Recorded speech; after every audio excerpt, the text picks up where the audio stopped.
এরকম ঝাল ঝাল লইট্টা শুটকি ভুনা হলে 1 প্লেট ভাত খাওয়া যায় অনায়াসে। তাহলে চলুন রেসিপিটা নিয়ে নিই। এই তো দেখেন, আমি প্রথমে সুন্দর করে কেটে নিয়েছি লইট্টা শুটকিগুলো।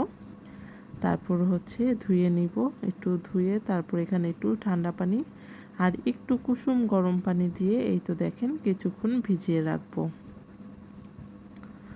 তারপর হচ্ছে এর জন্য আমার লাগবে হচ্ছে পেঁয়াজ কুচি, লবণ, রসুন, হলুদ মরিচ গুঁড়ো।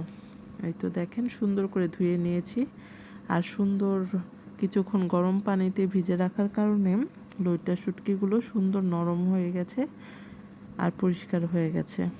এই তো কড়াই বসিয়ে দিলাম, গরম তেলে পেঁয়াজ কুচি দিয়ে দিলাম। একটু পেঁয়াজ কুচিটা পরিমাণে বেশি দিবেন, তাহলে খুব বেশি মজা লাগবে। এই তো দেখেন লবণ, স্বাদ মতো লবণ, হলুদ গুঁড়ো, মরিচ গুঁড়ো দিয়ে দিচ্ছি। আর একটু আদা পেস্ট, একটু জিরা পেস্ট দিয়ে দিব। এই তো এখন ভালো মতন কষিয়ে নিব মশলাটা। সামান্য একটু পানি দিয়ে দিব, পানি দিয়ে তারপরে কিছুক্ষণ কষিয়ে নিব মশলাটা। আর ঝাল ঝাল হলে অনেক বেশি মজা লাগবে, এই জন্য আমি একটু ঝালের পরিমাণটা বেশি দিয়েছি। আপনারা চাইলে কমও দিতে পারেন, কিন্তু যেহেতু এটা এক ধরনের ভর্তাই বলা যায়, তাই এর জন্য আমি একটু ঝালটা বেশি দিয়েছি।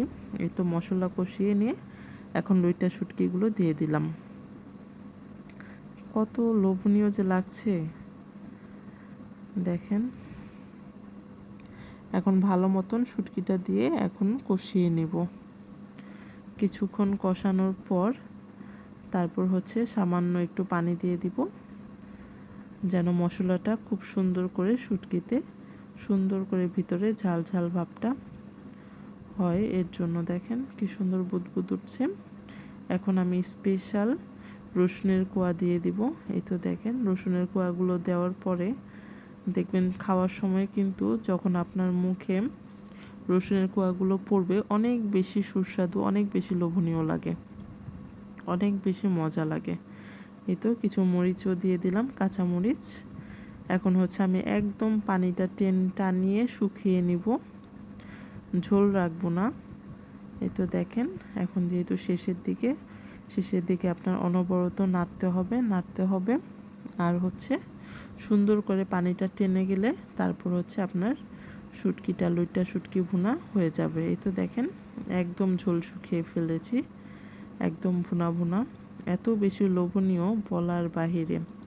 যাদের মাছ মাংস খেতে খেতে বোর হয়ে গেছেন তারা অবশ্যই রেসিপিটা ট্রাই করবেন। গরম গরম ভাতের সাথে এত বেশি মজা লাগবে বলার বাহিরে। 1 প্লেট গরম ভাতের সাথে আপনি অনায়াসে এই ভর্তাটা পেট ভরে খেতে পারবেন। আলহামদুলিল্লাহ।